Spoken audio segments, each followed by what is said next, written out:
Hello, I'm joined here today by Adam Muckle, tutor and former president of the Tutors Association. So Adam, hello. Hello there.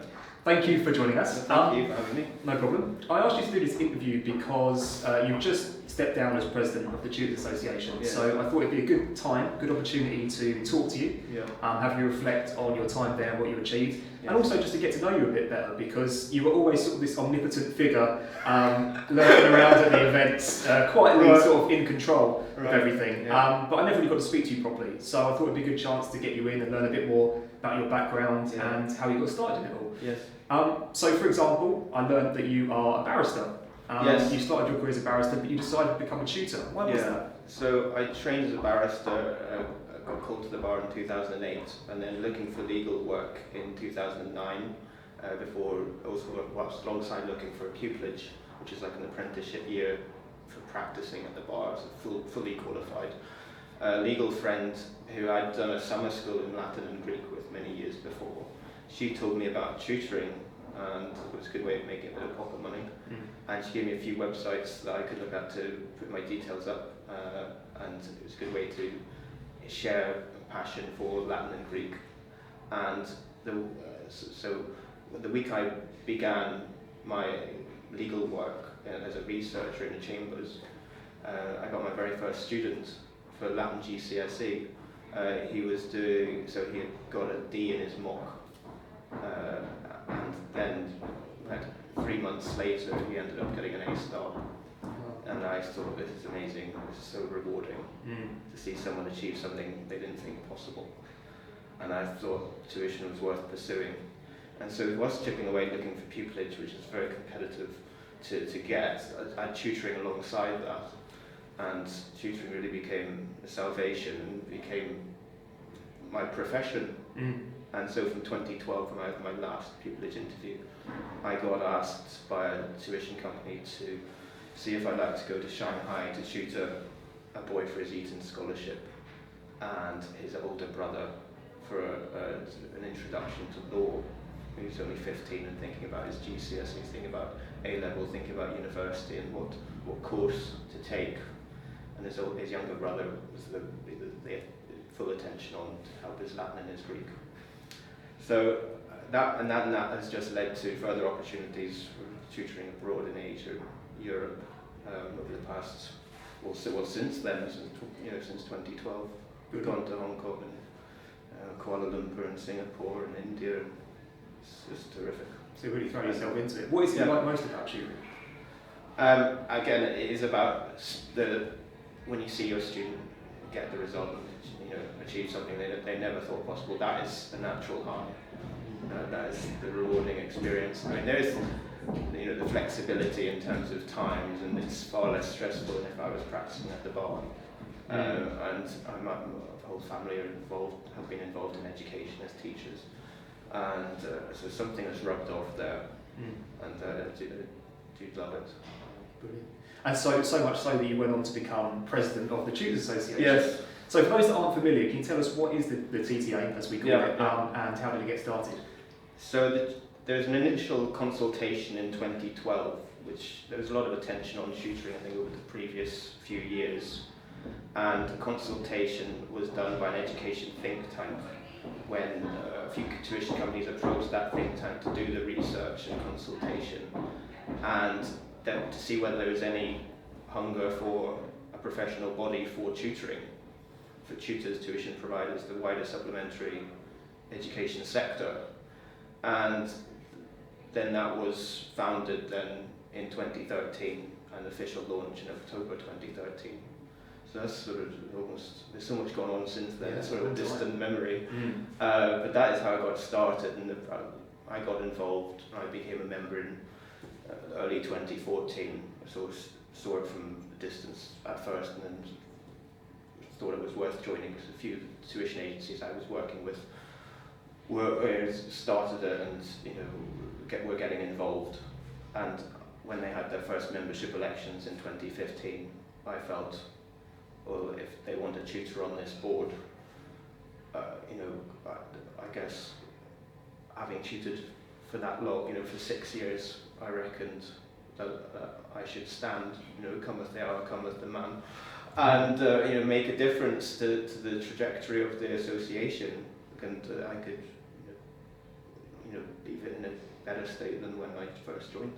And you were successful, and you became the president. Yeah. That term president, right, it sort of inspires a certain image in your mind. Yeah. It seems very appealing on paper, but what is it a president actually does? Like, what does that role entail? Yeah, I mean, when I first when I got surprised to be elected, amongst the others who got on the board, I initially found it quite a daunting prospect, and I didn't stand for president initially.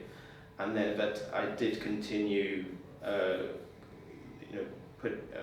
helping create events for the association, continuing professional development events, networking events.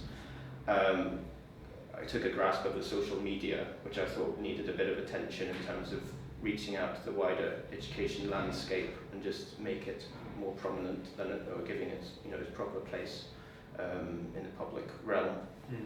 And that activity paid off, and people could see what I was doing, and I was very pleased to be elected president in March 2016.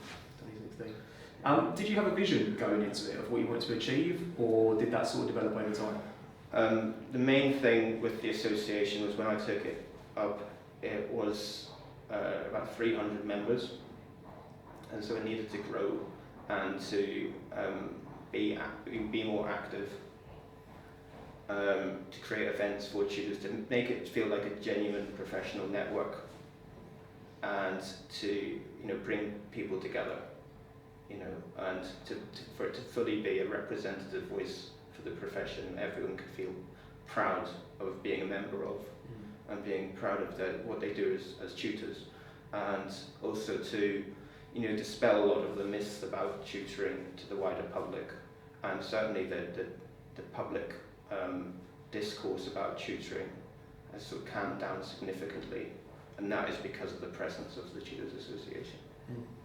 So were you able to live into that vision, or at least steer the ship in the right direction for the next president? I think because I had the vision, we achieved it, and the association has moved on significantly, leaps and bounds, beyond recognition, beyond that initial recognition.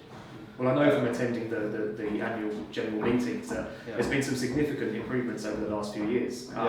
What has been some of the key achievements for the TTO over the last few years during your presidency? I think the establishment of annual conferences, which we've managed to get over 200 people to reach out to very many people in the education world to come and speak at it, for tutors and tuition providers to get to know one another, to get a sense of identity about who they are and what the association is, and to grow and develop as professionals. I think in terms of the association is a not-for-profit organisation, and so anything we make as profit from those conferences goes back into the association and investment. So we do have a new membership system called Astute, which we christened Astute, and that makes it easier for the association to be run by the office and as an internal system, and it allows tutors to share knowledge and make connections. I also think the establishment of the blog. I mean, it seems quite lots of websites have these things, but as a blog on the website for tutors to share substantive articles, to their fellow colleagues and to the public about what tutoring really is, and different aspects of tutoring. So it's and so I did an article about tutoring education and society, and whether parents really should look for a tutor for their 11 plus entrance exams. It's not always the right thing to do, or tutoring online. That's grown significantly in the past few years, and how tutors have found tutoring online. Or another tutor put something up recently about day-to-day self-employment, and there's positives and negatives of that, which I can certainly empathise with. So what was, of those achievements, what are some sort of the proudest achievements that you've had during the presidency? Yeah, I think that 2017 was my golden year after I worked out what I was doing. Because you sort of settled into the presidency and knowing, getting a sense of the association, and you found out who are allies within the membership that can help and participate and make a genuine contribution, and that you can feel comfortable talking to. And you create, and amongst especially the board directors, a team, and it's very encouraging and assuring to call, to have, and someone's ear, to inform you about things that you're not aware of, because I've realised quite early on that I couldn't do it all myself. In terms, and along with Chris Lenton, the chief executive, we couldn't do it all ourselves. So you need that. You need people with different skills to move it forward. Well, it must have been difficult going from being a tutor to running the organisation that is the professional. Not the day-to-day running, but the being the figurehead. The figurehead, exactly. Yeah. Well, what were some of the sort of personal challenges you had to overcome in order to live into that role? Well, I think it's just when you, as the president, you feel yourself as the figurehead of a multi-billion-pound industry. Well, I certainly didn't felt the burden on my shoulders. But then you just come to, you talk to people, and you settle in your mind, and then you realise that you're in terms of the association of the centre of attention. You haven't got a choice, but you've got to push it forward and be active. And I don't want anyone to be any doubt about my commitment to the association, and to so I can have there's no time for excuses. No one would cast doubt on me. I had to do everything to prove my bit. To prove that I'm doing my bit. During the time that I was president. Being self-motivated and things like that. What do you feel you got out of the experience ultimately? There's things that I remember the day that I became president amongst the board, and I thought there's things that I just couldn't do, like write long speeches and articles, and I was worried about just getting on the phone and emailing all these people I wasn't necessarily aware of or had any contact with before. And I've grown my leadership skills immensely, and there's others close in the association who've seen me grow into the role and to leave this the association in a better position. So that side of thing. I think in terms of people becoming a member of the association, that is another layer of their professionalism. It's a mark of their professionalism, but if they want to get involved, in the association, that adds significantly to their role as professionals. It's not just about tutoring anymore. It's about a collective and collegiate experience. And you get to know people, and who can help you.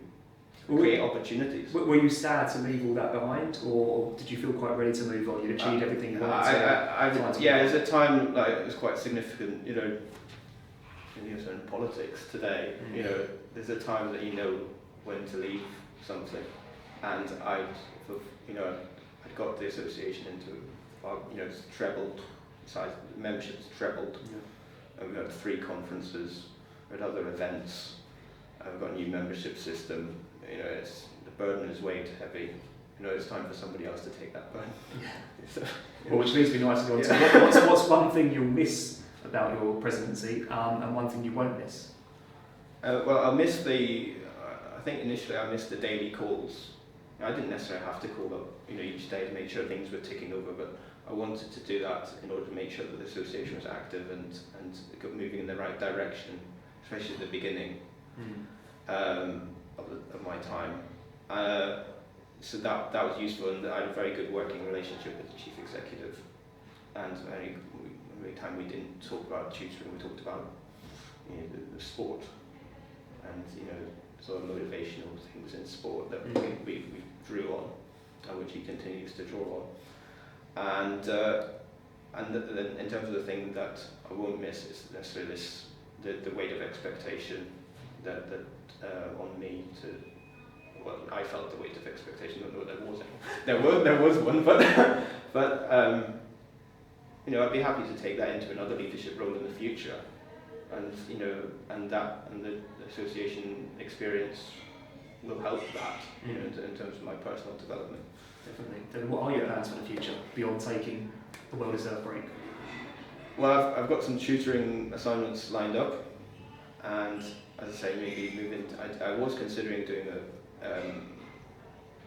sports leadership masters. It's something that can develop, build on what I've learned already. Maybe not necessarily in tutoring, maybe more broadly in education. But I've done 10 years of this now in tutoring, and I'm not having been president and having received an honorary fellowship last year. I'm not really sure where to take it. So it may be in something else in the future. But currently, as the tutoring in the meantime. Brilliant. And finally, what would be your elevator pitch for someone who's considering joining the TTA? Yeah, I would say just do it. Get on with it. Yeah. Because it adds another layer to your professionalism. It's a kite mark to potential clients and to the wider sector that you take your career as a tutor seriously.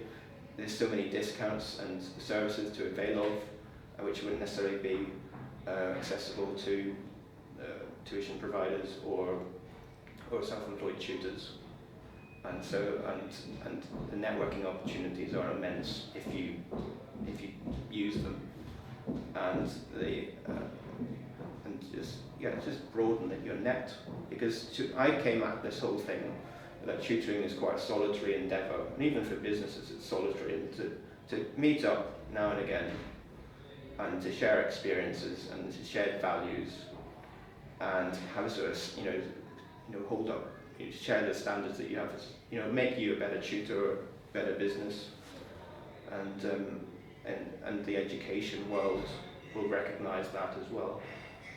So. Brilliant. Well, thank you, Adam, for joining us. It's a pleasure. And thank you for all the hard work you've done with the TTA thank you. and bringing it to where you have. Yeah. It's been really good. So No best of luck for the future. Yeah. Thank you.